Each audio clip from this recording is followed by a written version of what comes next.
Happy Monday, everybody. So today we're going to talk about the funnest vitamin of them all, vitamin D. Vitamin D is one of the few vitamins that you can get from nature. So vitamin D is available in sunlight.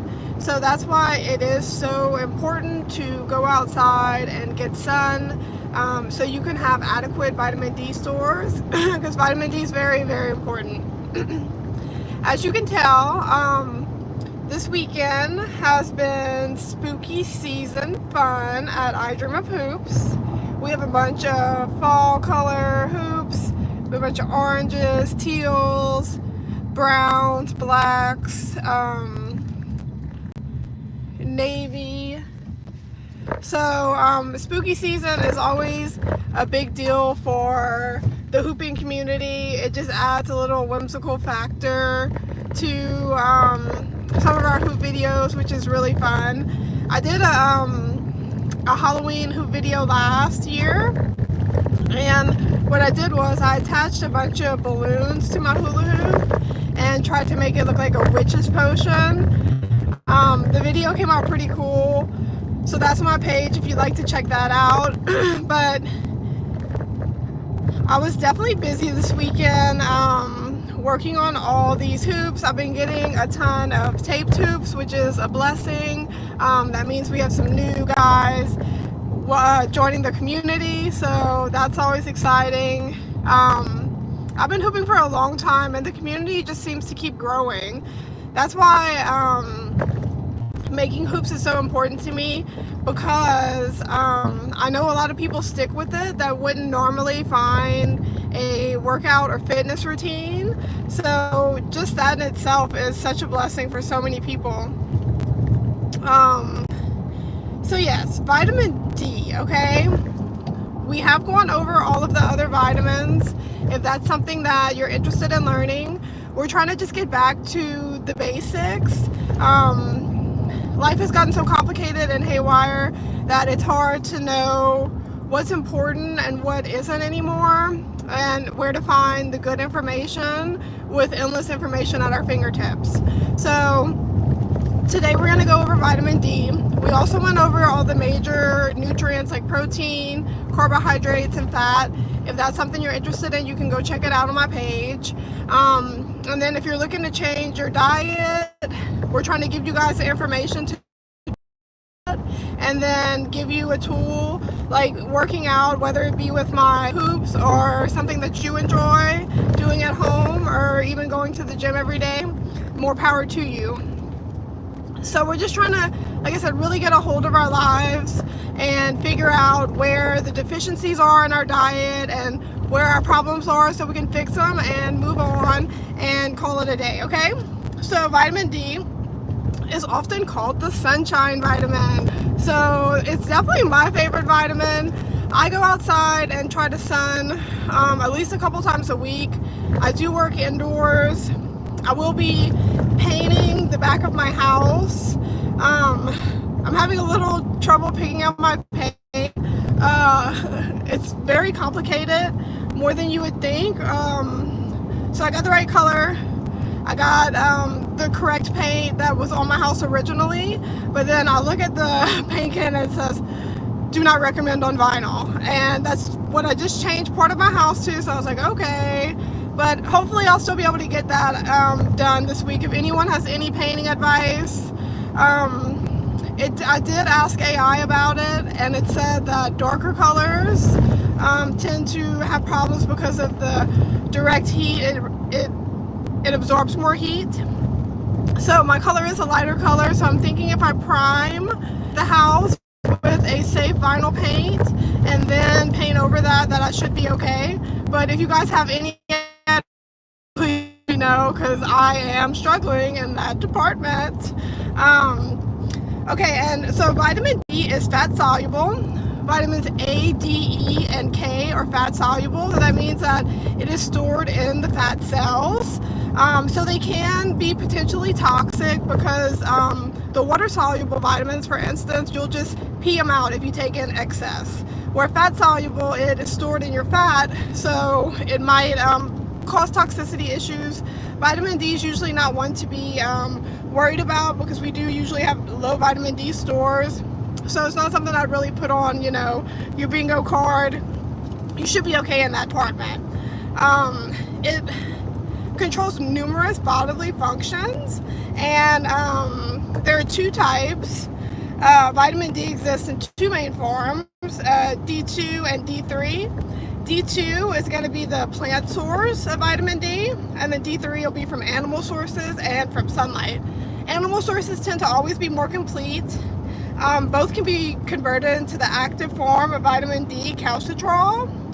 And then vitamin D acts as, it regulates hormones, and I'm sorry, it is a hormone that regulates calcium and phosphorus metabolism for bone health and immune function and more. So we'll kind of get into the bone health. It promotes calcium absorption in the gut and maintains adequate serum calcium and phosphorus levels for bone mineralization. So vitamin D is very important for your bones. And then it prevents osteoporosis, which is rickets in children, and osteomalacia, which is in adults. This is a very important one to me. This is the immune system, how it affects the immune system. It modulates innate and adaptive immune responses, potentially reducing the risk of infection. Okay, so I know everyone remembers in 2020 how we locked ourselves in our houses because we were all scared to get sick. Well, vitamin D, if we would have gotten more sunlight, could have potentially reduced our risk of respiratory infection and autoimmune diseases and responses. So that's why, when in doubt, always go to nature. Nature will never harm you. Nature's always going to be your friend. Nature knows better than any pharmaceutical company or any doctor. You know, I hate to say it, but it's true. We need to get back to our roots, get back to our basics. Over time, they said that we have separated from the ground. We have, just by like adding concrete and being in our homes, most animals' feet touch the ground. That works as a detoxifier. It also like affects your sleep hormones. It's just amazing what a little bit of sunshine and touching the earth can do for your health. So when I read that about the immune response, I was like, oh my God, that's exactly what we needed in 2020. We needed more sunlight, not less, not more Lysol. You know, instead of more Lysol, we should have went with more sunlight. So that's just food for thumb. It also affects muscle function. It supports muscle strength and coordination, reducing the risk of falls in older adults. So that's why, you know, if you're an older adult, it would be important to get vitamin D from food and also sun exposure. And then it also affects your cardiovascular health. It may influence blood pressure regulation and reduce the risk of heart disease. Though evidence is mixed, but sunlight, like I said, there's so many reasons to whether the science is mixed on that particular subject. The science is also mixed on if it helps with depression, but I can say that it definitely increased my mood whenever I do get more sunlight exposure. So that's just something to consider. And if you guys have any questions along the way, just let me know. I'm happy to answer. Okay, so let's see what the other potential benefits are. Emerging research suggests that cancer prevention, it may have roles in cancer prevention, diabetes management, and reducing inflammation, and more studies are needed. So that's something interesting. And then when it comes to the sunlight exposure, okay, UVB exposure triggers vitamin D3 synthesis in the skin. Factors affecting production include, so this is different factors that will affect your production of vitamin D3 from UVB exposure. It depends on what latitude you are. Less effective at higher latitude. So the closer you are to the equator, the more sun exposure that you get. This is a really, really cool fact. Skin pigmentation. The darker your skin, the more sun exposure that you need. So having color to your skin, pigment to your skin, is a natural sunscreen, which is very interesting, but it makes a whole lot of sense why people from hotter areas would have darker skin over time. It's just adaptation and a way for your skin to protect itself. So the darker your pigment in your skin, the more natural sunscreen you have, which is a good thing for damage, but it could be a bad thing for your vitamin D intake. So just keep that in mind if you do have darker skin, that you might need more sunlight exposure to get the same vitamin D stores as someone with lighter skin. Also, the time of day will affect how much sunlight or UVB rays that you get. So midday is optimal. In the morning, the sun will be less strong, and in the afternoon, so midday would be the optimal time. Depending on the season, around here, midday is very, very hot. So, you know, just kind of adjust it according to your climate and all of that.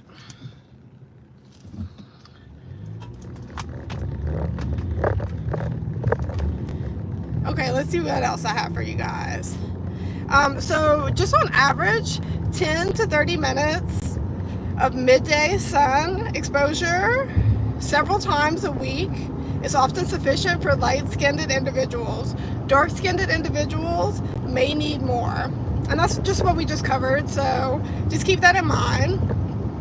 And then when it comes to the diet, natural sources of vitamin D in the diet include fatty fish like salmon and sardines, cod liver oil, eggs, egg yolks, beef liver, and some mushrooms. Mushrooms that are grown with UV exposed conditions.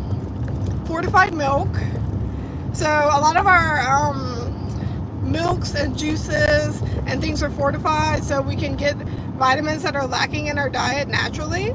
So milk, orange juice, cereal, and some yogurts in many countries are fortified.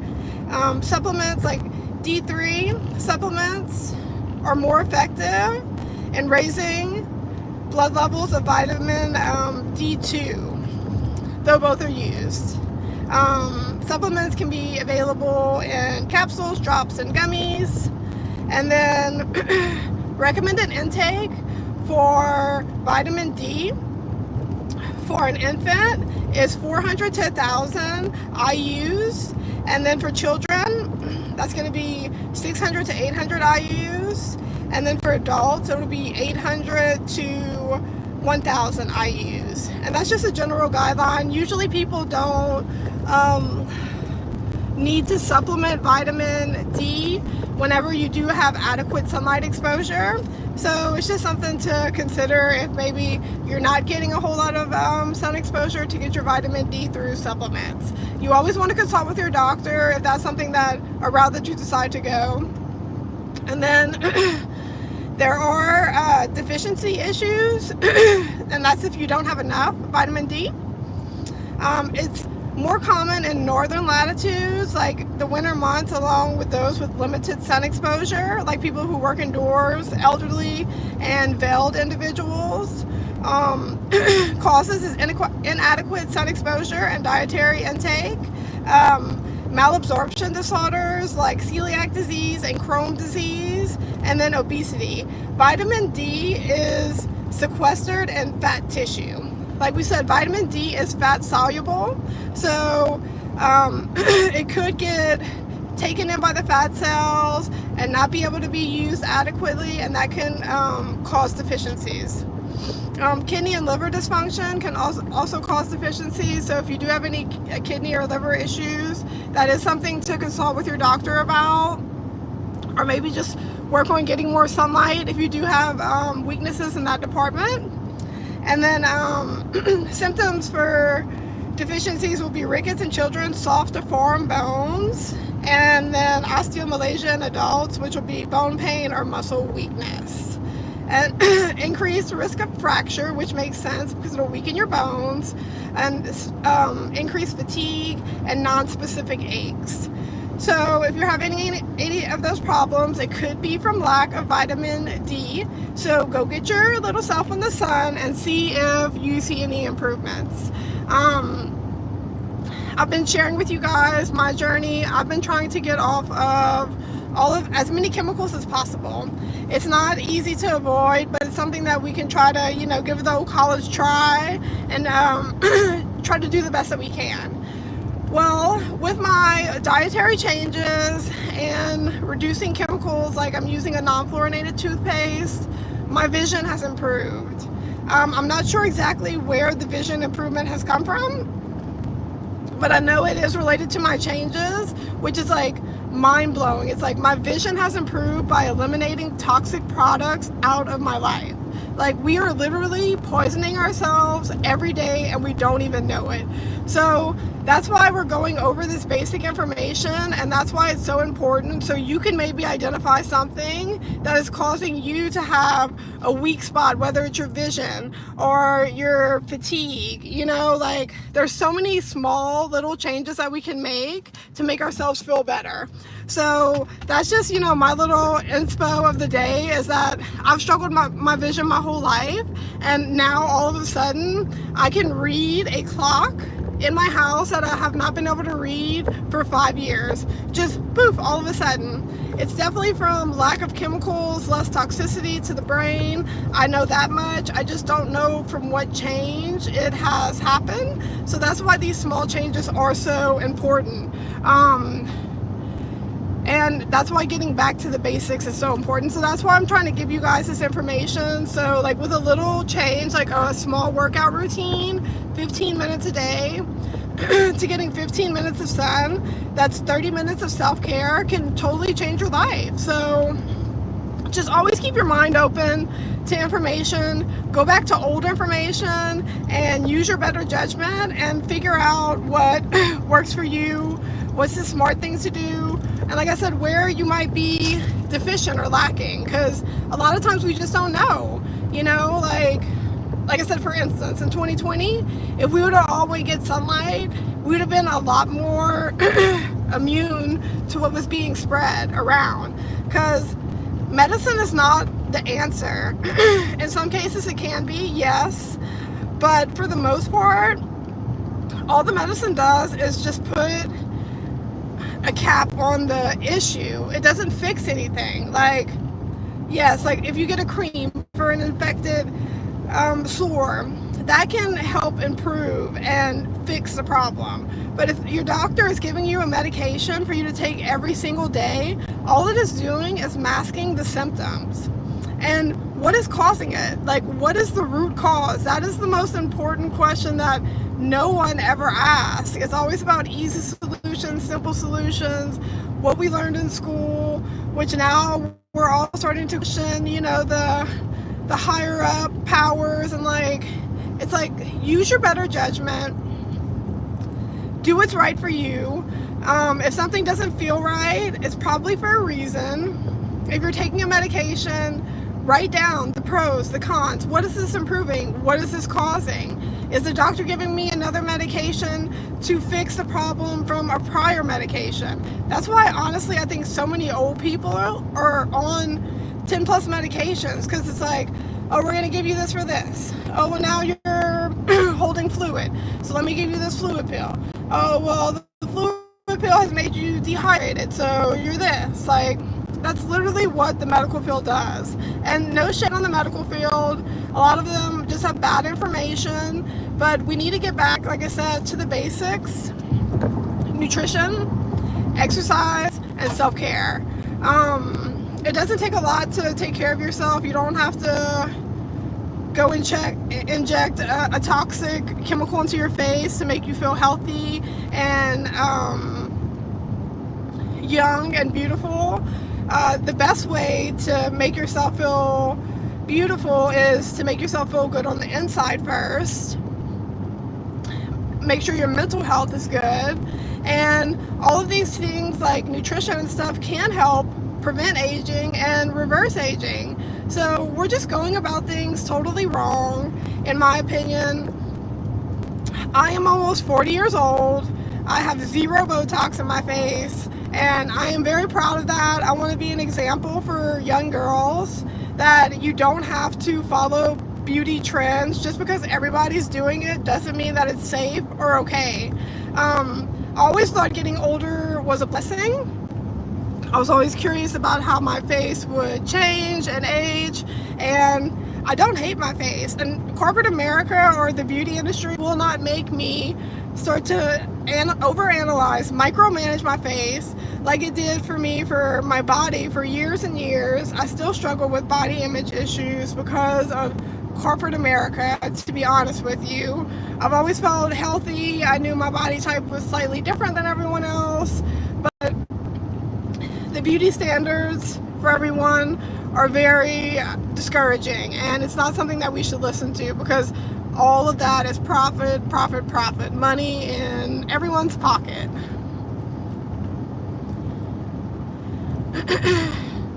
So that's just my little rant for the day. I hope you guys got some good information on vitamin D, and I want you guys to go outside today and get some. If it's not today, this week, make an effort to go outside at least one time, 15 to 30 minutes, and then maybe you feel good and you like it, so you want to improve on your vitamin D stores more, then go out some more, and then eventually you can put it into your daily routine, your daily habit, whether it's going outside with your cup of coffee in the morning or going have a drink on the porch in the afternoon. Just really make a valiant effort to reconnect with the earth and to reconnect with the sunlight, because these are the things that are going to make us healthy and happy, and really hopefully help us weed out with our diet and exercise a lot of these medications that we're on, forever medications, where we can reverse what's actually happening in our body, heal it, treat it, and hopefully prevent the medication from being needed at all. So I hope you guys have a great, motivated week. Go get some vitamin D, and have a good one.